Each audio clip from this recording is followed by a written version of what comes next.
في السماوات وما في الأرض له الملك وله الحمد وهو على كل شيء قدير هو الذي خلقكم فمنكم كافر ومنكم مؤمن والله بما تعملون بصير خلق السماوات والأرض بالحق وصوركم فأحسن صوركم وإليه المصير يعلم ما في السماوات والأرض ويعلم ما تسرون وما تعلنون والله عليم بذات الصدور ألم يأتكم نبأ الذين كفروا من قبل فذاقوا وبال أمرهم ولهم عذاب أليم ذلك بأنه كانت تأتيهم رسلهم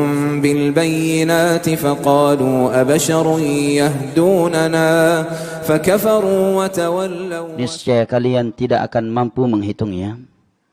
Innal insana ladzalumun kafar. Sesungguhnya manusia itu pelaku kezaliman dan kekufuran. Merupakan nikmat dan anugerah dari Allah Jalla wa'ala kepada kita yang wajib kita syukuri dan kita jaga adalah nikmat berkumpul dan bertemu di dalam rumah Allah Jalla wa'ala, melaksanakan ibadah salat 5 waktu berjamaah dan majelis ilmu agama. Mudah-mudahan Allah Jalla wa'ala menjadikan kita dari golongan yang ia firmankan di dalam sebuah hadis qudsi yang diriwayatkan oleh Imam Tirmidzi dari Muadz bin Jabal radhiyallahu an.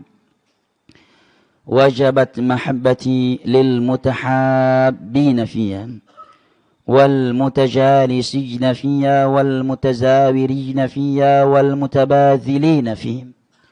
Sungguh telah pasti cintaku untuk mereka orang-orang yang saling cinta mencintai sesama mereka karenaku. Mereka duduk-duduk sesama mereka karenaku. Mereka saling kunjung mengunjungi sesama mereka karenaku. Dan mereka saling berbagi sesama mereka karenaku. Semoga Allah Jalla wa'ala menjadikan kita dari 7 golongan yang Nabi SAW sabdakan di dalam hadis yang diriwayatkan oleh Al-Imam Al-Bukhari dan Muslim dari Abu Hurairah radhiyallahu an. Sab'atun yudhilluhumullahu yawma la dhilla illa dhilluh. Ada 7 golongan yang akan dinaungi oleh Allah Jalla wa'ala pada hari kiamat. Hari yang tiada naungan kecuali hanya naungannya. Di antara mereka adalah rajulani tahabba fillah. Ijtama'a alaihi waftaraqa alaihi. Adalah mereka yang saling cinta mencintai sesama mereka karena Allah. Mereka berkumpul bertemu karena Allah dan mereka berpisah karena Allah. Dan semoga Allah Jalla wa'ala memasukkan kita dari golongan yang ia kecualikan di dalam firman-Nya yang tertera di dalam surat Az-Zukhruf. Al-akhillau yawma idzin ba'dhum li ba'dhin aduwwun illal muttaqin. Seluruh orang-orang yang saling cinta mencintai, saling kasih mengasihi di antara mereka di dunia ini akan saling bermusuhan di antara mereka pada hari kiamat kelak. Illal muttaqin, kecuali orang-orang yang bertakwa kepada Allah Jalla wa'ala. Kata Al-Imam Ibn Katsir rahimahullahu ta'ala ketika menafsirkan ayat ini, fakullu masadaqatin wa masahabatin li ghairillahi azza wa jalla fa innaha tadhi'u wa tasiru adawatan yawmal qiyamah illa ma kana lillahi fa innahu yadumu bidawamih. Seluruh pertemanan dan persahabatan yang bukan karena Allah,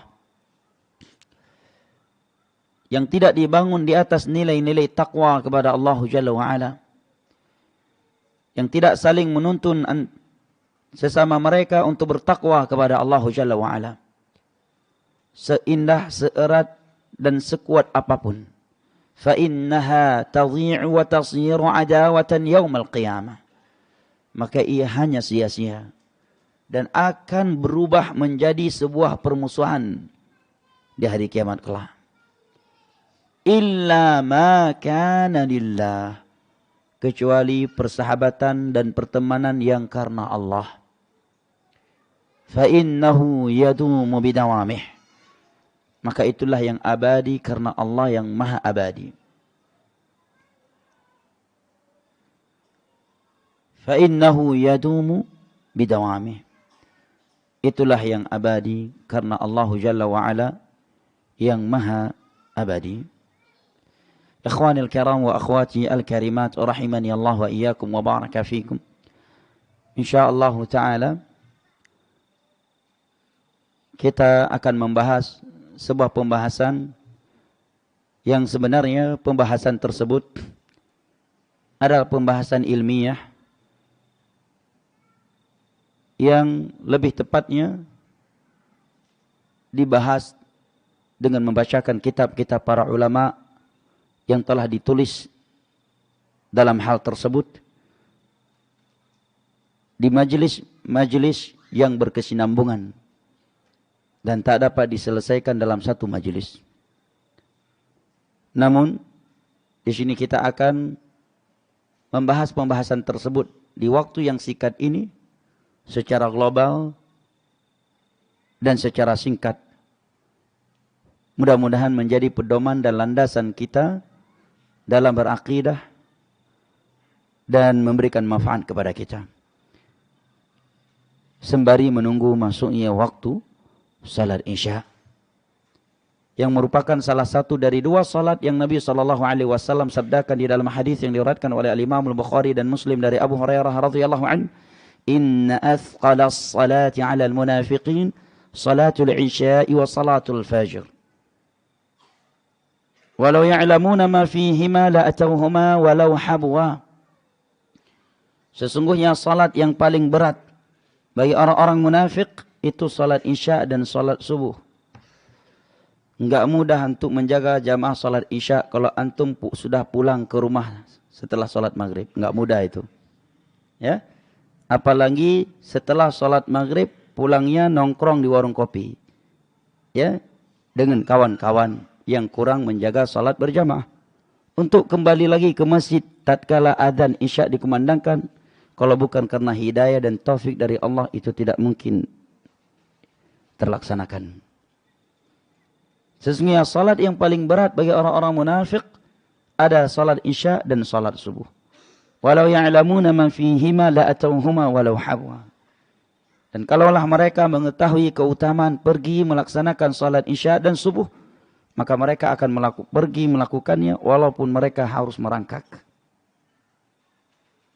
Dan majelis ilmu agama yang seperti ini jamaah yang dimuliakan Allah, nikmat dan anugerah dari Allah. Dengan majelis ilmu agama antara adzan dan isya, antara maghrib dan isya, ini sangat-sangat membantu kita untuk menunggu masuknya waktu salat isya setelah melakukan salat maghrib sebelumnya. Maka dengan itu kita mendapatkan keutamaan di atas keutamaan. Keutamaan berjamaah salat maghrib, keutamaan salat sunnah ba'diyah, keutamaan kajian, keutamaan salat isya berjamaah, salat sunnah atau berdoa, salat sunnah ba'diyah, dan keutamaan menunggu masuknya waktu salat setelah melakukan salat sebelumnya. Di dalam sebuah hadis yang diriwayatkan oleh Imam Muslim dari Abu Hurairah radhiyallahu anhu, Nabi sallallahu alaihi wasallam bersabda, "Ala adullukum ala ma yamhullahu bihil khataya wa yarfa'u bihid darajat?" Maukah kalian aku tunjukkan kepada amalan yang dapat menghapuskan dosa kalian? Siapa yang enggak punya dosa di antara kita?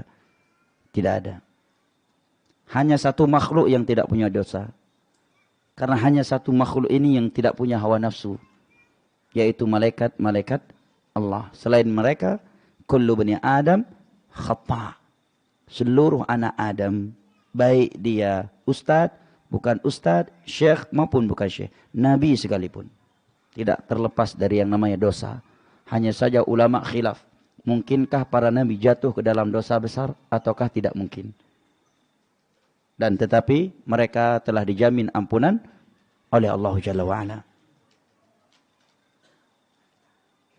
Maukah kalian aku tunjukkan kepada amalan-amalan yang dapat menghapuskan dosa wa yarfa'u bihi darajat dan mengangkat derajat kalian di sisi Allah? Maka Nabi menyebutkan isbaghul wudu 'alal makarihi.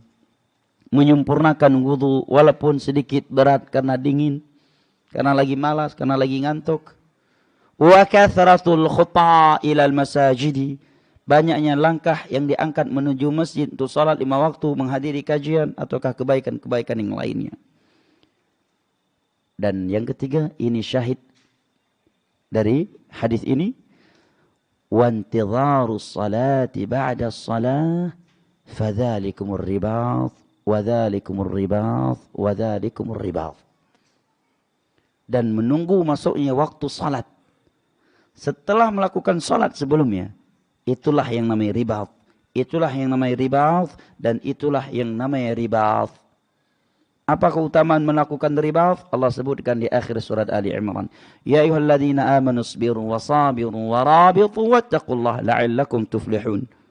Allah jadikan ribat salah satu dari sebab kebahagiaan, kesuksesan, keberuntungan di dunia dan akhirat.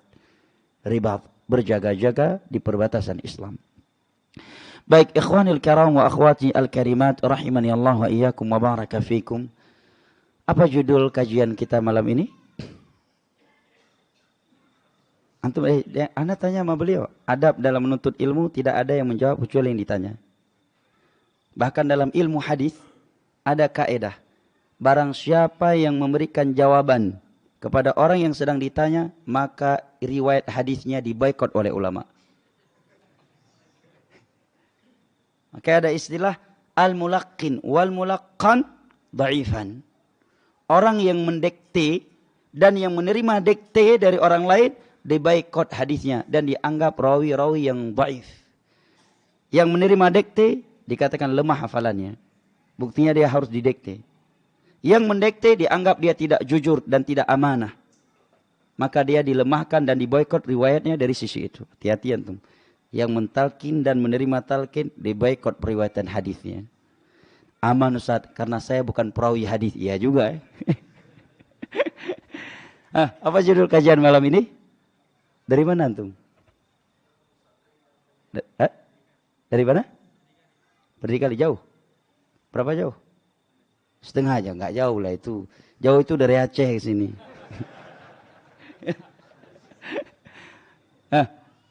Apa judul kajian malam ini? Ahsan. Perusak tauhid, keyakinan dan tauhid. Masya Allah. Masih ada yang nggak dapat tempat? Ada? Masih ada yang nggak kebagian tempat? Ini kosong nih kamar ini. Ya, buka aja tuh. Antum yang di sini masuk ke kamar ini. Ada AC lagi di dalam.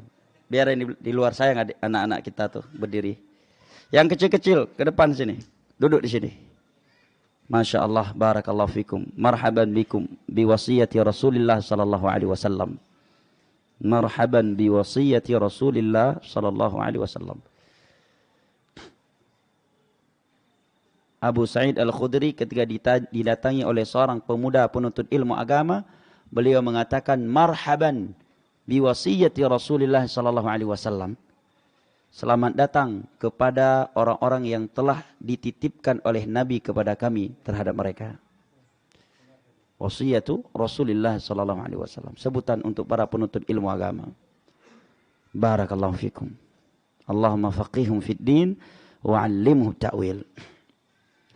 Baik ikhwanil kiram wa akhwati al-karimat rahimani Allah wa iyyakum wa baraka fikum. Aqidah definisinya kata Syekh Muhammad bin Shalih Al-Utsaimin dalam syarah Lum'atil I'tiqad, al-i'tiqadul jazim min ghairi taraddud fi. Aqidah itu adalah keyakinan, ideologi, keyakinan yang kokoh, yang kuat, yang tiada keraguan di dalamnya. Maka filsafat tidak dinamakan keyakinan, akidah.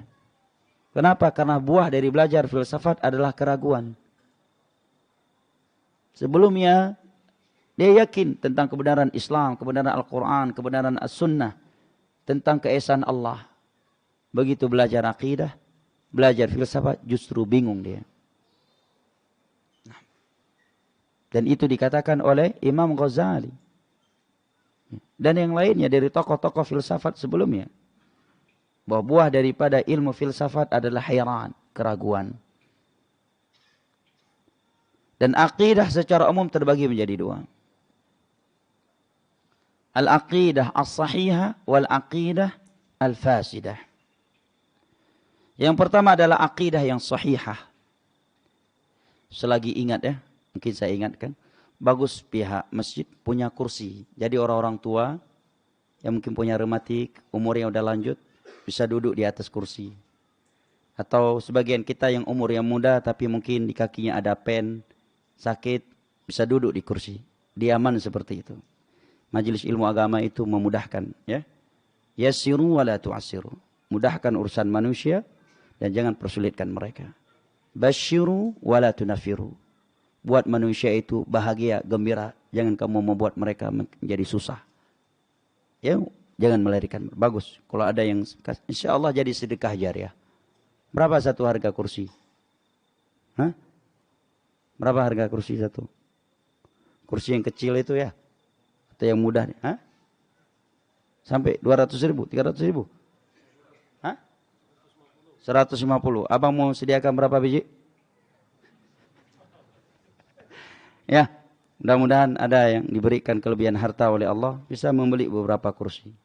Karena saya melihat banyak orang-orang tua di dalam majelis dan saya yakin karena kita punya orang tua, sebagian orang tua kita ya nggak sanggup duduk, mungkin malu mau menjulurkan kaki, nggak masalah, nggak perlu malu ya. Kalau memang nggak punya kursi yang menjulurkan kaki nggak masalah. Kita diaman, orang-orang tua pada pakai kursi, bahkan anak muda pun ada yang pakai kursi, nggak masalah. Yassiru wala tu'assiru, mudahkan, jangan persulitkan. Atau orang-orang tua kalau di rumah punya kursi, ada kajian seperti ini nggak apa-apa, duduk di ujung sana pakai kursi, nggak masalah, nggak perlu malu. Daripada antum tahan-tahan sakit, akhirnya nggak sanggup ikut kajian tiap malam karena malu kalau ikut kajian sana, saya nggak sanggup duduk, mau duduk di atas kursi malu. Antum paksa duduk dalam keadaan sakit, zalim terhadap diri sendiri, justru khawatirnya dapat dosa nanti, ya kan? Nggak apa-apa, yang mungkin kakinya sakit, keselio, menjulur nggak apa-apa. Kalau mungkin bawa kursi pun tidak masalah. Ya. Sehingga bisa duduk santai, tetap sehat, dan tetap bisa bertahanlah lama. 6. Usahakan di masjid ada beberapa kursi ya, jadi orang-orang tua kita yang sudah lanjut usianya ikut kajian, ya nggak sanggup duduk bersila, atau berdesak-desakan, bisa duduk di atas kursi. Insya Allah itu menjadi sumbangan jariah. Ya, berlomba-lombalah dan usahakan siapa yang duluan melakukannya. Baik, akidah secara umum terbagi menjadi dua. Yang pertama al-aqidah as-sahihah. Aqidah as-sahihah. Akidah yang lurus, yang benar. Dan suatu akidah itu dikatakan lurus, dikatakan benar apabila ma wafaqal kitab was sunnah, yang sesuai dengan Al-Quran dan hadis-hadis Nabi sallallahu alaihi wasallam yang sahih, dengan pemahaman para sahabat Nabi sallallahu alaihi wasallam. Allah Jalla wa Ala berfirman, "Fa in amanu bimithli ma amantum bihi faqad ihtadaw, wa in tawallaw fa innama hum fi shiqaq, fasayakfikahumullah wa huwa samiul alim." Dalam surat Al-Baqarah, apabila mereka beriman, sebagaimana kalian beriman, iman akidah, maka mereka mendapatkan petunjuk.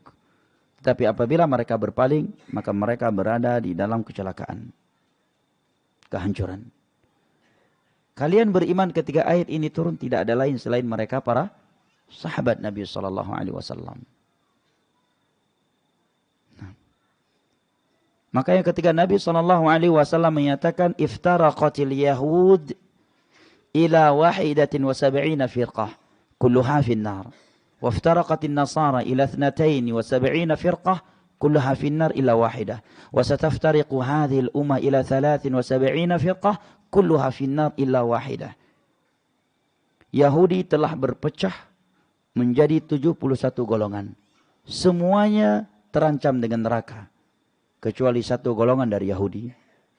Nah, orang Nasara telah berpecah menjadi 72 golongan. Semuanya dalam neraka kecuali satu golongan dari mereka. Dan umatku akan berpecah menjadi 73 golongan. Semuanya dalam neraka, cuma satu yang masuk ke dalam syurga. Yang lain terancam. Namun masuk ke dalam neraka tetapi tidak kekal di dalamnya. Karena Nabi masih menyebutkan umatnya. Ya. Adapun kalau sudah kekal dalam neraka Allah karena melakukan pembatal-pembatal Islam, maka dia tidak dinamakan lagi umat Nabi SAW. Kemudian Nabi ditanya, siapakah satu golongan yang selamat dari neraka tersebut ya Rasulullah? Maka Nabi SAW menjawab, ma ana alaihi liyawma wa ashabi. Yaitu apa yang sesuai dengan apa yang aku berada di atasnya dan para sahabatku hari ini.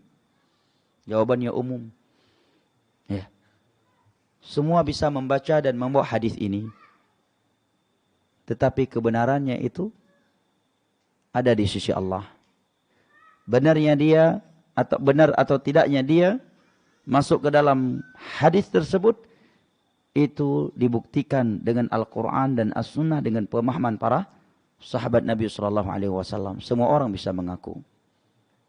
Sebagaimana yang dikatakan oleh penyair Arab, kullun yadda'i waslan bi Laila wa Laila la tuqirru bidzalik.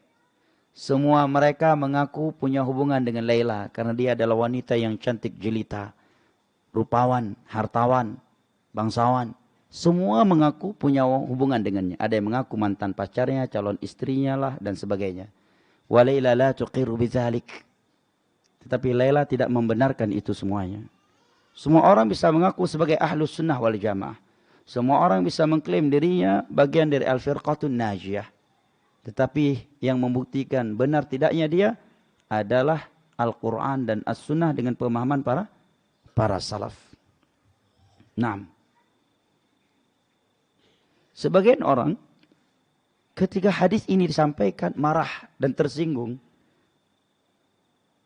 Dan menganggap dakwah yang membacakan hadis ini adalah dakwah yang telah mengkapling-kapling tanah di dalam syurga.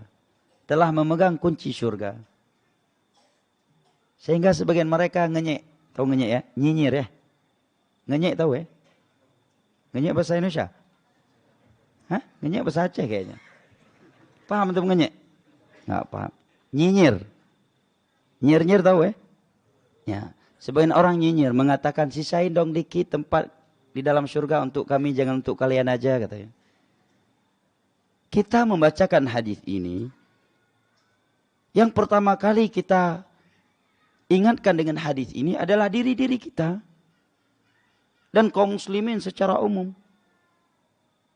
Bukan berarti ketika kita menyampaikan hadis ini, kita telah menjustifikasi orang lah. Bukan untuk menjas orang, bukan. Tapi untuk mengingatkan diri kita dan orang lain. Untuk kembali kepada jalan Nabi dan para sahabatnya. Dan berhati-hati dari menyelisih jalan mereka. Adapun kita, maka semua kita tidak ada yang sudah dijamin masuk surga. Tidak ada satupun di antara kita yang merasa dirinya sebagai panitia masuk surga. Ya.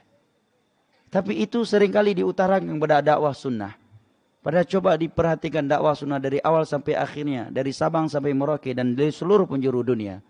Kapankah mereka pernah menjas manusia dengan neraka atau surga? Apa ucapan dan sisi yang menunjukkan bahwa mereka telah mengkapling-kaplingkan surga Allah? Apa salahnya mereka? Mereka hanya membacakan dan menerjemahkan hadis ini. Atau hadis ini kita hapuskan saja dari kitab-kitab hadis. Hadis ini disebutkan oleh Imam Tirmidzi dalam sunannya, Ibnu Majah, Abu Daud dan yang lain-lainnya. Datang dari sekian para sahabat Nabi. Tetapi tidak ada yang menuduh Imam Tirmidzi telah mengkapling-kaplingkan surga Allah. Tidak ada yang menuduh Abu Daud sudah menjadi panitia masuk surga dan neraka. Tidak ada. Orang yang memiliki hati yang bersih, suka berbaik sangka, ya, Dia akan mudah menerima nasihat dan teguran. Dan akan berbaik sangka kepada siapa saja yang menyampaikan ayat dan hadis. Kecuali setelah kita membaca hadis ini, kita menunjuk batang hidung manusia. Semuanya dalam neraka kecuali suatu kelompok. Ente itu neraka, kelompok ente neraka, kelompok ente neraka, kelompok ini neraka. Kalau mau selamat dari neraka, ngaji sama gua. Ngaji sama saya. Itu baru panitia masuk surga dan neraka. Ini kan yang para ulama dan para ustadz sunnah melakukan hanya membacakan hadis sebagaimana teks hadis, menerjemahkannya dan dibiarkan hadis itu berlaku secara umum sebagaimana adanya. Menjadi peringatan untuk setiap individu muslim agar semangat mengikuti jalan Al-Quran dan As-Sunnah dengan pemahaman para sahabat Nabi dan berhati-hati dari menyelisihi jalan mereka. 6. Baik, ini yang disebut dengan al-aqidah as-sahihah. Suatu aqidah dikatakan sahihah apabila sesuai dengan Al-Quran dan As-Sunnah dengan pemahaman para salaf. Karena inilah standarisasi kita di dalam menilai sesuatu itu benar atau salah. Allah Jalla wa'ala berfirman, وَمَا كَانَ لِمُؤْمِنٍ وَلَا مُؤْمِنَةٍ إِذَا قَضَى اللَّهُ وَرَسُولُهُ أَمْرًا أَنْ يَكُونَ لَهُمُ الْخِيَرَةُ مِنْ أَمْرِهِمْ وَمَنْ يَعْصِ اللَّهَ وَرَسُولَهُ فَقَدْ ضَلَّ ضَلَالًا مُبِينًا. Dan sungguh tidak pantas bagi seorang mukmin dan mukminah apabila Allah telah menetapkan suatu perkara, baik dalam hal aqidah, ibadah, fikih halal dan haram, dia memiliki pilihan lain dari selain ketetapan Allah dan Rasulnya. Dan barang siapa yang bermaksiat kepada Allah dan Rasulnya, maka sungguh dia telah sesat dengan kesesatan yang nyata. وَمَا يُشَاقِقِ الرَّسُولَ مِنْ بَعْدِ مَا تَبَيَّنَ لَهُ الْهُدَى وَيَتَّبِعْ غَيْرَ سَبِيلِ الْمُؤْمِنِينَ nuwallihi ma tawalla wa nuslihi jahannam wa sa'at masira. Dan barang siapa yang mengambil menempuh suatu jalan yang menyelisihi jalan yang Rasulullah setelah jelas baginya petunjuk dan mengikuti selain jalan kaum mukminin, dan kaum mukminin ketika ayat ini turun siapa? Selain para sahabat Nabi, ya kan? Maka kami akan palingkan dia kemanapun dia berpaling, akhirnya semakin hari semakin sesat. Kemudian kami akan menjerumuskan dia ke dalam neraka, dan neraka Jahannam adalah sejelek-jelek tempat kembali. Ya. Maka setiap akidah yang sesuai dengan Al-Quran dan As-Sunnah dengan pemahaman para sahabat Nabi, kita katakan akidah yang sahihah. Walaupun mayoritas manusia menyelisihinya. Jangan pernah goyang dan jangan pernah bergeser darinya. Pesan dari seorang ulama tabi'in dan tokohnya ulama tabi'in, Al-Imam Al-Auza'i.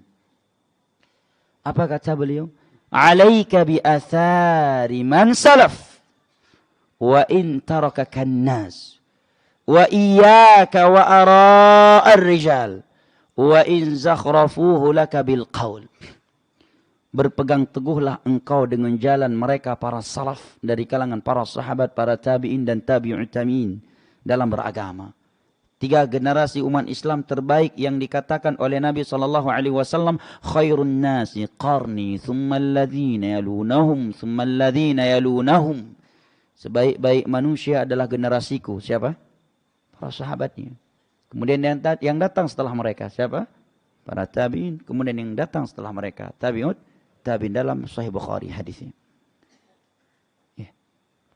Kata Imam Auza'i, berpegang teguhlah engkau dengan jalan para salaf wa in tarakakan nas. Walaupun manusia meninggalkan engkau, walaupun kajiannya yang mengikuti hanya 1 orang. Wa iyyaka wa ara'ar rijal. Dan hati-hati kamu dari jalan-jalan yang dibangun di atas ra'yu para tokoh. Menurut pendapat fulan, menurut kiai fulan, menurut ustadz fulan, menurut allan. Wa in zakhrafuhu laka bil qaul. Selama tidak sesuai dengan Al-Quran dan As-Sunnah dengan jalan para salaf, hati-hati kamu. Tinggalkan, jauhi. Wa in zakhrafuhu laka bil qaul. Walaupun mereka mengindah-indahkannya, walaupun penjelasannya mudah dipahami, lugas dalam memberikan penjelasan, pandai dalam berorasi, bahkan nasi yang sudah basi bisa berasap kembali. Monyet yang sedang di atas pohon kelapa, kalau mendengar dia sedang berorasi, bisa jatuh sujud tersungkur di hadapannya. Kalau tidak sesuai dengan Al-Quran dan As-Sunnah dengan pemahaman para salaf, kata Imam Auza'i, iyyaka wa iyyak, jauhi dan jauhi. Yang mengatakan demikian Al-Imam Al-Auza'i. Al-Imam Auza'i disebutkan oleh Imam Ibnu Battah. Dalam ibanahnya juga oleh Al-Imam Ibnu Qudamah dalam matan Lum'atil I'tiqad. Yang kedua adalah al-aqidah al-fasidah. Aqidah yang rusak. Aqidah yang rusak. Definisi aqidah yang rusak adalah setiap keyakinan, setiap aqidah yang tidak sesuai dengan Al-Quran dan hadis-hadis Nabi SAW yang sahih dengan pemahaman para sahabat Nabi, para tabi'in dan tabi'ut tabi'in, 3 generasi umat Islam yang terbaik. Ini definisi akidah yang sahih. Siapapun yang memilikinya, dimanapun ada akidah tersebut, kita katakan akidah tersebut akidah yang rusak. Kenapa? Karena menyelisihi Al-Quran dan As-Sunnah dengan pemahaman para salaf. Ini kaidah baku. Selain dengan kaidah tersebut pasti akan berstandar ganda. Ya. Apabila Al-Quran dan As-Sunnah dengan pemahaman para salaf tidak dijadikan sebagai landasan dan standarisasi kebenaran atau kebatilan, maka akan berstandar ganda. Ya. Menjadikan mayoritas manusia sebagai tanda kebenaran suatu akidah, ini akan berstandar ganda. Betul nggak? Mayoritas orang di Riau belum tentu sama dengan mayoritas orang yang di luar Riau. Betul? Ya kan? Secara logika saja itu nggak logis dijadikan sebagai landasan. Apalagi secara ilmiah. Secara ilmiah Allah katakan wa in tuti aktsara man fil ardi yudhilluka an sabilillah. Apabila engkau mengikuti mayoritas manusia di permukaan bumi, yudhilluka an sabilillah, mereka akan menyesatkanmu dari jalan Allah. Ini ayat Al-Quran. Wa qalilun min ibadiyas syakur. Dan amat sedikit dari umat, dari hamba-hambaku yang bersyukur berada di atas jalan Allah yang lurus. Wa laqad saddaqa alaihim iblis wa dhannahu fattaba'uhu illa qalilan minal mu'minin. Sungguh benar dugaan iblis bahwa mayoritas anak Adam akan mengikutinya. Kecuali segelintir kecil, illa qalilan, kaum minoritas, minal mu'minin, dari kaum mukminin. Nah, minal mu'minin. Maka mayoritas tidak bisa dijadikan standarisasi kebenaran. Demikian pula warisan nenek moyang. Karena nenek moyang manusia beraneka ragam. Ada orang sebagian daerah nenek moyangnya apa? Pelaut. Ya kan? Ada yang nenek moyangnya pengusaha sawit. Ya. Ada yang nenek moyangnya apa? Pengusaha, ya, para niaga, para saudagar, pelaut, petani dan sebagainya. Itu secara logika. Enggak akan bisa dijadikan titik temu persatuan untuk seluruh kaum muslimin yang sifatnya universal. Karena agama ini agama universal. Persatuan yang Allah inginkan dalam Al-Quran dan As-Sunnah itu persatuan yang universal. Karena Islam agama yang universal. Kitab suci kita berlaku universal. Hadis-hadis Nabi berlaku universal. Ya. Secara logika saja tidak bisa dijadikan itu sebagai standarisasi kebenaran atau kebatilan. Apalagi secara ilmiah. Bahkan Allah sebutkan wa idza qila lahum ittabi'u ma unzila ilaikum min rabbikum. Maka apabila dikatakan kepada mereka ikuti apa yang Allah turunkan kepada kalian dari Al-Quran dan As-Sunnah, apa mereka katakan? Qalu inna wajadna aba'ana ala ummatin wa inna ala atharihim muhtadun. Kami mendapati nenek moyang kami sudah seperti ini, ratusan tahun sudah seperti ini. Maka kami hanya mengikuti mereka. Itu ideologi yang disalahkan oleh Al-Quran. Dan kondisi nenek moyang orang Riau belum tentu sama dengan kondisi nenek moyang orang yang di luar Riau. Kalau warisan nenek moyang dijadikan landasan dalam beragama, maka tidak akan ada titik temu sesama kaum muslimin. Nah, maka setiap akidah yang tidak sesuai dengan Al-Quran dan As-Sunnah dengan pemahaman para sahabat, para tabi'in dan tabi'ut tabi'in dikatakan akidah al-fasidah. Ini poin yang keberapa? Yang kedua. Sebagai muqaddimah. Ini kajian baru muqaddimah ya. Jam berapa? Jam 10 apa jam 11? Hah? Jam 11. Ceramah maulid itu sampai menjelang subuh baru selesai. Ya kan? Betul nggak? Nyampe jam 10 aja ya? 2-3 orang yang jawab iya. Hah? Sampai jam 10 insyaAllah. Kurang 2 jam. Baik, nah sekarang yang akan kita bahas adalah mufsidatul aqidah.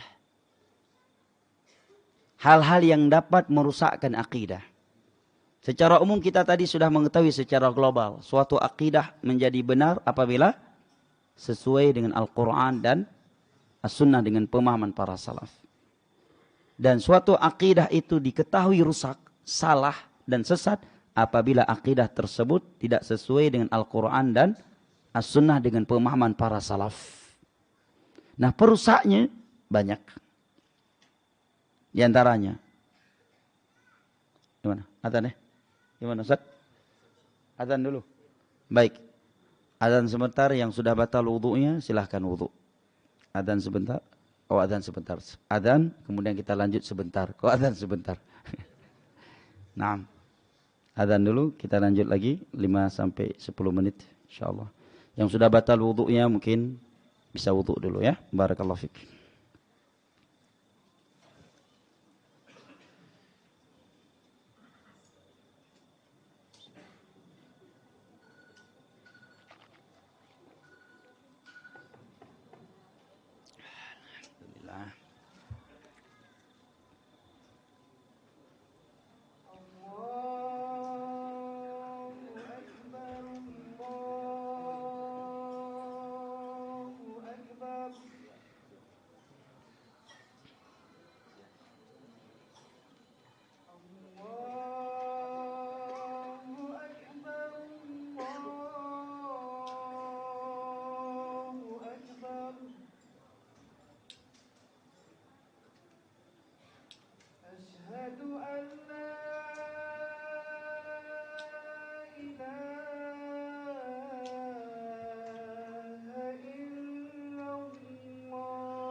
بسم الله الرحمن الرحيم يسبح لله ما في السماوات وما وبارك على محمد وعلى ال محمد كما باركت على ابراهيم اللهم رب هذه الدعوة التامة والصلاة القائمة محمد الواسط والفضل وبعث مقام محمود الذي وعدته.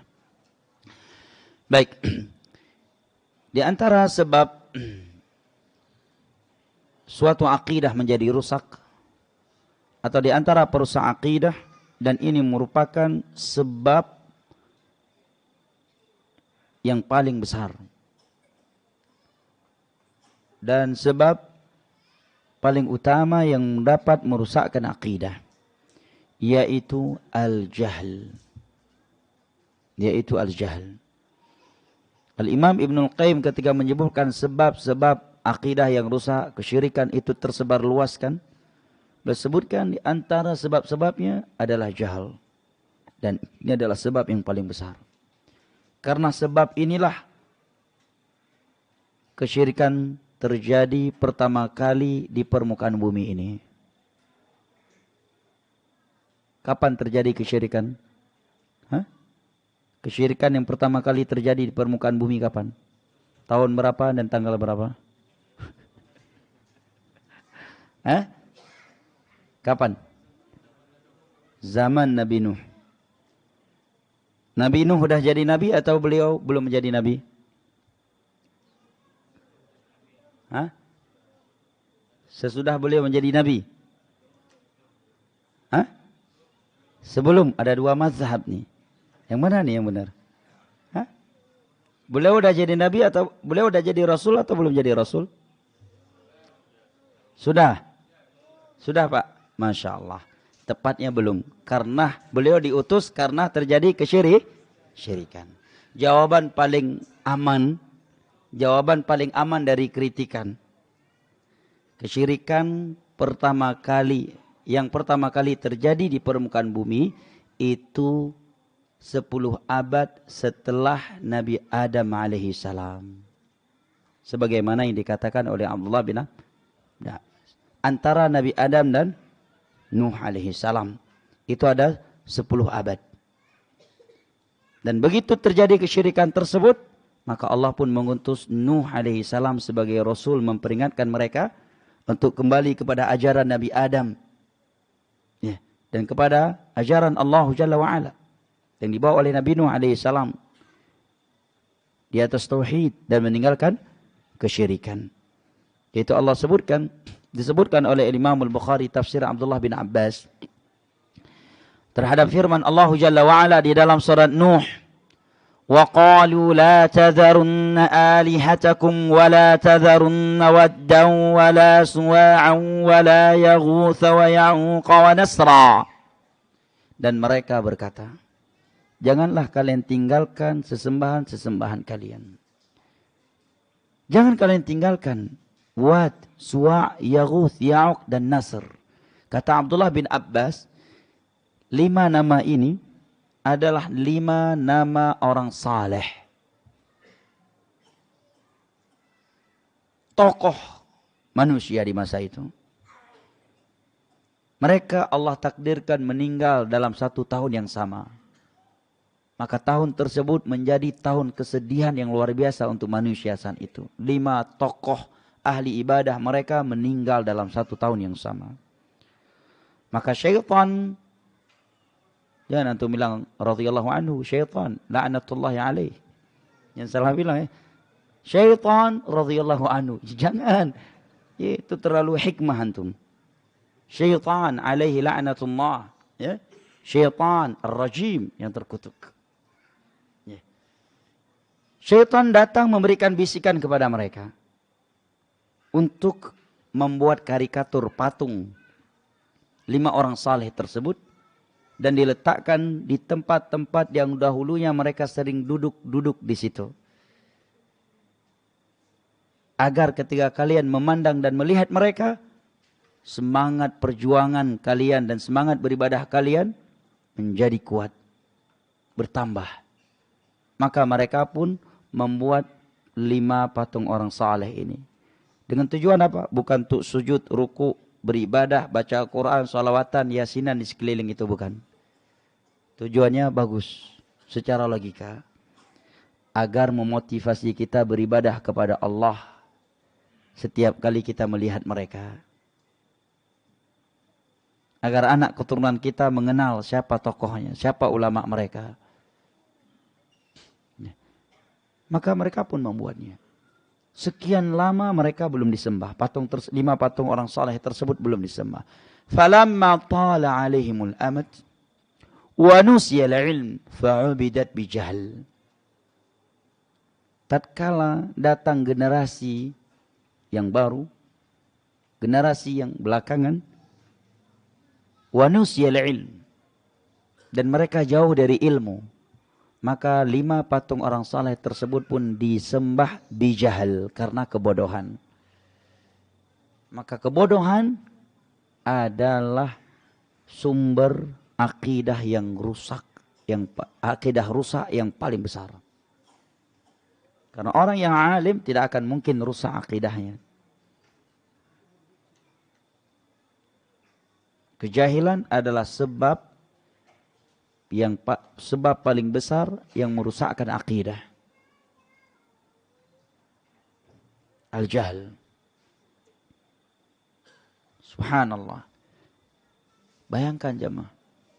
kotoran sapi diperebutkan ya Pak. Bayangkan ya Pak. Karena kejahilan.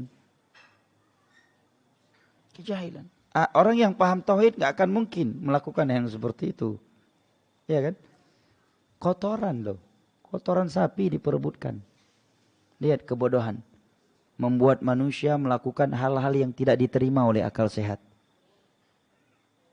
Padahal sapi tersebut di hari-hari yang biasa tidak diperebutkan kotorannya. Begitu datang hari-hari tertentu, maka mereka memperebutkan. Ada yang menyimpannya untuk jualan, ada yang menggunakannya untuk dioles di bagian tubuh yang sakit. Kotoran sapi loh. Ya. Subhanallah. Dan itu sapi adalah keturunan yang kesekian. Karena kejahilan. Nah, orang yang memiliki ilmu tentang tauhid tidak akan mungkin melakukannya. Makanya kata Imam Ibnul Qayyim, "Ma min syarrin fid dunya illa min atharil jahl." Tidak ada suatu kejelekan di permukaan bumi ini kecuali sebabnya adalah kebodohan. Kebodohan, kejahilan itu menjatuhkan seorang ke dalam akidah yang rusak. Dan akidah yang rusak itu secara umum ada yang bisa memurtadkan, membatalkan Islam, ada yang tidak membatalkan Islamnya, tetapi dia terancam dengan neraka Allah Jalla wa'ala. Dan penyimpangan akidah itu ada yang benar-benar fatal, ya. Ada yang tidak, yang kefatalannya itu masih di bawah penyimpangan-penyimpangan yang fatal. Dan manusia karena kebodohan itu bisa jatuh ke dalam penyimpangan yang fatal dalam akidah. Dan juga di dalam penyimpangan-penyimpangan dalam perkara-perkara akidah. Dan ilmu agama adalah sumber keselamatannya. Sebagai contoh, para ulama menyebutkan, bahkan Syekh Muhammad bin Abdul Wahab menyebutkan dalam kitab Tauhid, sebuah pembahasan untuk menunjukkan bahwa itu bertentangan dengan nilai-nilai tauhid. Seseorang mengucapkan insya Allah dalam doanya. Ini bertentangan dengan nilai-nilai akidah. Semoga kita berjumpa lagi ya di surga Allah insya Allah. Semoga kita istiqomah ya insya Allah. Semua kita diberikan rezeki oleh Allah ya insya Allah. Ini menyelisih akidah ya. Nahan Nabi SAW anil istithna fi du'a. Nabi melarang ucapan insya Allah dalam doa. La yaqul ahadukum Rabbi ighfirli in syi'ta. Jangan salah satu di antara kalian mengatakan Allah ampunilah dosaku in syi'ta, jika engkau berkehendak. Apa arti insya Allah? Jika Allah berkehendak. Ini terlarang. Kenapa? Karena ada hadis yang melarangnya dalam Bukhari. Disebut kalau Syekh Muhammad Abdul Wahab dalam kitab Tauhid. Apa hikmahnya? Kenapa hal itu dilarang oleh Nabi? Kata Syekh Muhammad bin Shalih Al-Utsaimin, karena ada dua perkara yang mengandung dua perkara yang bertentangan dengan nilai-nilai tauhid seorang hamba kepada Allah. Yang pertama, ucapan dia insya Allah dalam doa itu mengesankan. Seakan-akan perkara itu sulit untuk Allah lakukan. Berat untuk Allah lakukan. Logikanya ketika kita meminta sesuatu yang menurut kita ini berat kepada orang tersebut, kita katakan bantulah kalau kamu mau. Padahal tidak ada sesuatu yang berat di sisi Allah. Makanya setelah Nabi melarang ucapan insya Allah dalam doa, di akhir hadis Nabi katakan, fa innallaha la yata'azam indahu syai'un a'ta. Tidak ada sesuatu yang berat untuk Allah berikan. Makanya dalam doa, nah itu berikutnya. Yang kedua, karena mengandung perkara yang kedua, yang juga bertentangan dengan akidah. Ucapan insya Allah dalam doa ini mengesankan kita tidak terlalu butuh kepada Allah. Logikanya kata Syekh Muhammad bin Shalih Al-Utsaimin dalam kitab Al-Qaulul Mufid, ketika beliau menjelaskan bab ini, mensyarah matan bab ini, ketika seorang meminta kepada orang lain dan dia gengsi, jaim. Ya, jaim dan gengsi ketika meminta orang lain. Bantulah kalau ente mau. Karena dia enggak merasa butuh, nggak memperlihatkan kehinaan dirinya, nggak ingin memperlihatkan kebutuhannya. Ya kalau ente mau bantu ya bantulah. Ini kan ya, kurang merendahkan diri. Berbeda dengan orang, ya akhi bantulah ana, tolonglah ana, bantu ana. Mana lebih merendahkan diri dengan ucapan yang pertama, ente bantulah kalau mau bantu. Yang kedua yang lebih beradab atau yang pertama? Yang kedua. Semoga Allah memasukkan kita ke dalam syurga jika Ia mau. Ini makna, semoga Allah masukkan kita ke dalam surga insya Allah. Ini masih terjadi pada sebagian yang orang yang sudah lama ngaji. Bahkan sebagai khatib Jumat, bahkan sebagian ustaz dan da'i masih seperti itu. Kenapa? Yang pertama mungkin lupa, sabqul lisan, keceplos, ya, atau karena nggak belajar kitab tauhid. Ada orang udah belasan ngaji kitab tauhid belum pernah tamat. Ada orang bertahun-tahun ngaji, usul thalatha belum tamat, padahal touring tiap tahun. Tiap bulan touring, 2 hari 3 hari. Tiap minggu touring, punya waktu 2 3 hari untuk belajar usul thalatha dan kitab tauhid, nggak ada waktunya. Hah? Terus mengatakan menggenggam sunnah dengan seperti menggenggam bara api katanya. Belajar usul thalatha saja baru 15 menit udah kena rematik dan asam urat. Tapi touring berjam-jam kuat. Begitu belajar akidah, ngantuk. Tapi begitu kajian yang membahas tips-tips agar sukses dalam poligami, langsung semangat segar dan duduk paling depan. Gimana mau benar akidah ya? Gimana melurus akidah? Ini salah satu contoh. Sesuatu yang bertentangan dengan akidah dan tauhid. Dan orang yang udah lama ngaji, terkadang masih jatuh ke dalamnya. Ya semoga kita semua istiqomah lah di atas sunnah insya Allah ya. Semoga kita semua masuk surga ya insya Allah. Ini keliru, fatal ini. Sampai Syekh Muhammad bin Abdullah sebutkan dalam kitab Tauhid, beliau sebutkan. Mestinya amin. Semoga Allah Jalla wa Ala masukkan kita ke dalam surga, amin. Innahu waliyu dzalik. Mestinya amin. Karena amin artinya Allah mustajib. Ya Allah kabulkan. Maka Nabi mengatakan, Udu'ullah wa antum muqinuna biijabati. Berdoalah kalian kepada Allah. Berharaplah kalian kepada Allah dengan hati yang yakin, seyakin-yakin bahwa Allah akan mengabulkannya. Ya falyastajibuli waliyu'minu bi la'allahum yarshudun. Ini diantara perusak akidah, al-jahl. Yang kedua,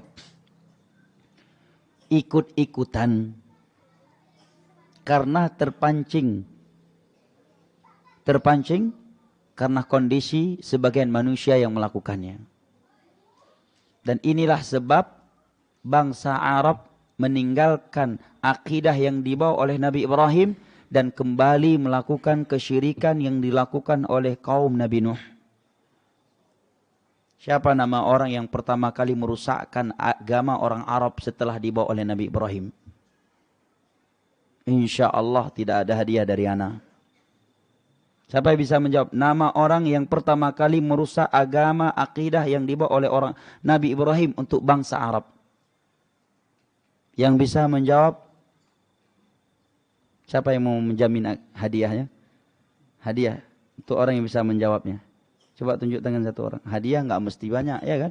1 pisang goreng juga hadiah, 1 tempe juga hadiah. Hah? Siapa yang bisa jawab? Ada hadiah insya Allah. Siapa yang akan kasihkan hadiah? Hah? Ada yang bisa jawab? Nama orang Arab yang pertama kali merusak agama Ibrahim terhadap orang Arab. Gara-gara satu orang ini, orang Arab jatuh ke dalam kesyirikan yang dilakukan oleh kaum Nabi Nuh. Hah? Siapa namanya? Hah? Amr bin Luhai al-Khuzai. Masya Allah. Barakallahu fiqh. Siapa yang memberikan hadiah untuk beliau? Tolong tunjuk tangan satu orang. Hah? Berikan hadiah nggak mesti kasih mobil dan motor. Ya, traktirin makan bakso juga hadiah. Hah? Apa? Siapa? Hadiahnya. Jumpai Ana ya setelah sholat isya ya. Baik. Ingatkan ya. Jumpai Nana di depan mobil nanti. Baik, bukan mobil hadiahnya ya. Sesuatu di dalam mobil. Jangan nuntut mobil pula nanti nggak bisa pulang ke Aceh nih. Baik ya. Amr bin Luhai al-Khuzai. Dalam Sahih Bukhari. Dia pergi ke Syam. Dia tokoh Arab nih. Kalau dia ngomong, orang Arab sami'na wa ta'na bos. Ya, bosnya bahasa Indonesia bukan bahasa Arab. Artinya dia orang yang sangat ditokohkan dan diikuti. Sangat dimuliakan. Pergi ke Syam dia. Karena orang Arab dulu kalau berniaga itu Syam. Pergi ke Syam, belanja. Kemudian menjualnya di Mekah, Madinah atau ya Yaman. Nah, notabene orang Arab itu tinggalnya, orang Arab dikatakan Arab itu Yaman, Madinah, Mekah, Hijaz dan sekitarnya. Suria, Palestina itu bukan Arab, itu namanya Syam. Bani Israel. Jazair, Libya dan sekitarnya itu bukan Arab, itu disebut dengan kaum barbar. Hanya saja setelah masa Nabi banyak penaklukan ya, di negara-negara tersebut dan kaum muslimin dari orang Arab sebagian mereka tidak lagi kembali ke Madinah, ke Mekah dan ke Yaman sampai beranak keturunan sehingga nasab mereka pun sudah sebagiannya menjadi nasab Arab. Dia pergi ke Syam belanja. Di Syam dia melihat gereja-gereja orang-orang Nasara, di dalamnya terdapat patung-patung ulama mereka. Dia terkagumi.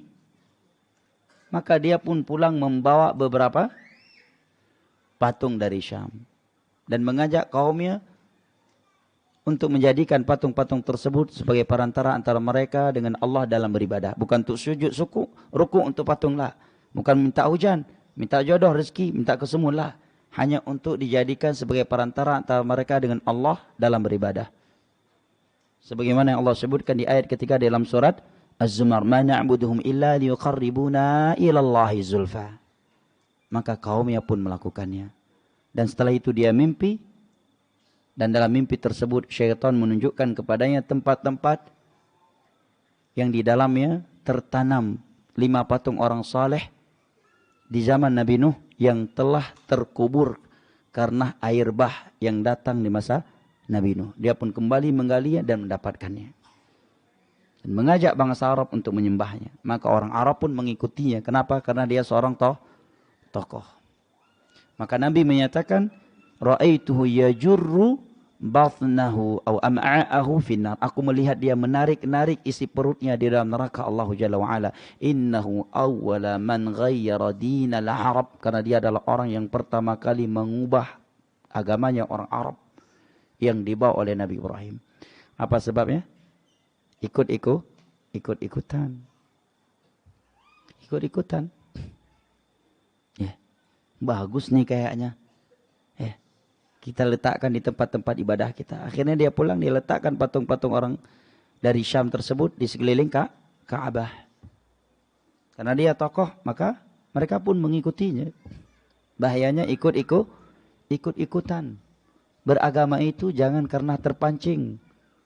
Ingin menandingi. Beragama itu karena ingin mengikuti Al-Quran dan As-Sunnah dengan pemahaman para salaf. Jangan mudah terpancing dan terkecoh. Dalam Sahih Bukhari dari Umar bin Khattab radhiyallahu anhu, ada seorang Yahudi datang kepada Umar Amirul Mukminin dan mengatakan, "Inna fikum ayatan law nazalat fina ma'syaral yahud latakhadnaha 'ida." Wahai Umar Amirul Mukminin, sesungguhnya kalian memiliki sebuah ayat yang seandainya ayat itu turun kepada kami orang-orang Yahudi, maka kami akan merayakan hari turunnya ayat tersebut. Maka Umar menjawab, aku tahu dengan ayat tersebut. Ayat tersebut di mana turunnya, kapan turunnya, dan di mana Rasulullah SAW ketika ayat itu turun. Turun kepada Nabi di hari Arafah. Dan Nabi sedang wukuf di Arafah. Dan sebagai riwayat di hari Jumat. Yaitu ayat ketiga dari surat Al-Maidah. Al-yawma akmaltu lakum dinakum wa atmamtu alaikum ni'mati wa raditu lakumul islama dina. Syahidnya apa? Umar tidak terpancing untuk merayakan hari tersebut walaupun Yahudi tersebut berkata demikian. Beragama itu bukan karena terpancing dan ingin menandingi. Makanya disebutkan oleh sebagian ulama sejarah, di antara sebab terjadi kebid'ahan perayaan Maulid hari kelahiran Nabi SAW adalah sebagian kaum muslimin di masa itu ingin mendandingi orang-orang Nasara yang merayakan hari kelahiran Nabi Isa alaihissalam. Orang-orang Nasara saja merayakan hari kelahiran Nabi kita, masa kita tidak? Dan orang awam mudah terkena dengan seruan-seruan yang dibangun di atas perasaan seperti itu ya. Maka mereka pun melakukannya. Padahal perayaan hari kelahiran Nabi Isa alaihissalam itu sendiri bukan bagian dari ajaran Nabi Isa alaihissalam. Itu adalah sebuah kebid'ahan yang dilakukan oleh kaum Nasara dalam agama Nabi Isa. Karena kaum Nasara adalah manusia pertama kali yang diketahui suka berbuat bid'ah. Hal itu Allah sebutkan di dalam surat Al-Hadid. Wa rahbaniyatan ibtada'uha ma katabnaha 'alaihim. Ibadah-ibadah yang mereka ibtada'uha, yang mereka buat bid'ah dengannya. Ma katabnaha 'alaihim, yang belum pernah kami wajibkan kepada mereka. Itu kerjaannya ulama-ulama ahlul kitab. Maka ikut-ikutan, ingin mendandingi karena terkecoh, karena terpancing, ini salah satu dari perusak akidah, perusak agama seseorang. 6. Dan secara umum, akidah itu akan rusak disebabkan tidak dibangun di atas Al-Quran dan As-Sunnah dengan pemahaman As-Salaf. Wallahu ta'ala alam bisawab. Kiranya ini dapat kita bahas pada kesempatan yang singkat ini. Mudah-mudahan apa yang telah kita dengar bermanfaat, dan semoga Allah Jalla wa'ala kembali mempertemukan kita di majelis ilmu agama lainnya dengan kondisi iman dan amal saleh yang lebih sempurna, dan di dalam syurganya pada hari kiamat kelak, sebagaimana ia telah mengumpulkan kita saat ini di rumahnya yang mulia ini. Innahu waliyyu dzalika wal qadiru alaih. Boleh bilang insyaallah? Hah? Boleh? Jangan bilang insyaallah. Amin. Ya. Barakallahu fikum. Athar, buah dari ilmu. Subhanakallahumma bihamdik asyhadu an la ilaha illa anta astaghfiruka wa atubu ilaik. Wassalamu alaikum warahmatullahi wabarakatuh.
بسم الله الرحمن الرحيم يسبح لله ما في السماوات وما في الأرض له الملك وله الحمد وهو على كل شيء قدير هو الذي خلقكم فمنكم كافر ومنكم مؤمن والله بما تعملون بصير خلق السماوات والأرض بالحق وصوركم فأحسن صوركم وإليه المصير يعلم ما في السماوات والأرض ويعلم ما تسرون وما تعلنون والله عليم بذات الصدور ألم يأتكم نبأ الذين كفروا من أرسلنا من قبلك إلا رجالا